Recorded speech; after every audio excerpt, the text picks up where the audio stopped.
Welcome to விரு review. இந்த வீடியோல ஒரு அமெரிக்கன் ரொமான்டிக்கல் டிராமாவாக வெளிவந்திருக்கிற மெட்டீரியலிஸ்ட் திரைப்படம் எப்படி இருக்கு அப்படிங்கறத அந்த உள்ள பார்க்க போறோம். படம் தமிழ் டப்பிங்கோட இப்ப பிரைம் வீடியோஸ்ல வெளிவந்திருக்கு.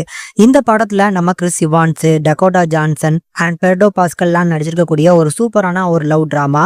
இதுல கதைன்னு எடுத்துக்கிட்டோம் அப்படின்னா, இப்போ உள்ள ஜென்ரேஷனுக்கு காதல் அப்படின்னா என்ன, அந்த காதலுக்கு என்னெல்லாம் வேணும் அப்படிங்கிற எதிர்பார்ப்போட இருக்கிறாங்க அப்படிங்கிறத ரொம்ப அழகா இந்த படத்துல காமிச்சிருக்காங்க. படத்தோட கதாநாயகி ஒரு மேட்ச் மேக்கரா இருக்கிறாங்க. ஸோ இது வரைக்கும் பார்த்தீங்கன்னா 9 பேருக்கு கல்யாணம் பண்ணி வச்சிருக்கிறாங்க. இப்படிப்பட்ட இவங்களோட லைஃப்ல இவங்களோட லைஃப் பார்ட்னரை இவங்க எப்படி சூஸ் பண்றாங்க அப்படிங்கறத அந்த படத்தோட மெயின் ஹைலைட்டு. அண்ட் நம்ம கிறிஸ் இவான்ஸ் நம்ம ஹீரோயினோட முன்னாள் காதலன். இப்போ பாத்தீங்கன்னா நம்ம ஹீரோயின் ஒரு பணக்கார பையனோட டேட் பண்ணிட்டு இருக்காங்க. ஸோ லாஸ்ட் லவ் பிரேக்கப் ஆனதுக்கு இந்த பணம் தான் பிரச்சனை அப்படிங்கிறதுனால இப்போ நல்ல ஒரு பணக்கார பையனோட அவங்களோட லைஃபை ஷேர் பண்ணணும்னு நினைக்கிறாங்க. அது முடிஞ்சுச்சா இல்ல கடைசி யார் கூட சேர்ந்தாங்க அப்படிங்கிற மாதிரியான ஒரு நல்ல கிளைமேக்ஸ் கொடுத்துருக்காங்க.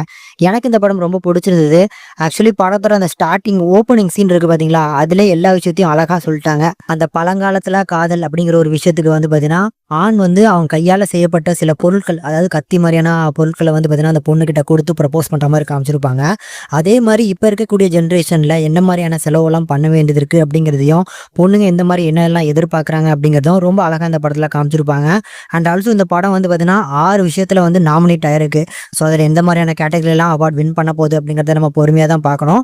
கண்டிப்பாக படத்தில் நிறைய டீட்டெயிலிங்கான விஷயங்கள்லாம் இருக்குது. அதை தனியாக பிரேக் டவுன் பண்ணும் அப்படின்னா எக்கச்சக்கமாக சொல்லலாம் போல இருக்குது. சூப்பராக இருந்துச்சு, நான் என்ஜாய் பண்ணி பார்த்தேன். உங்களுக்கு இந்த மாதிரி லவ் மூவிஸ்லாம் பிடிக்கும் அப்படின்னா தாராளமாக இந்த படத்தை யோசிக்காமல் ட்ரை பண்ணி பார்க்கலாம்.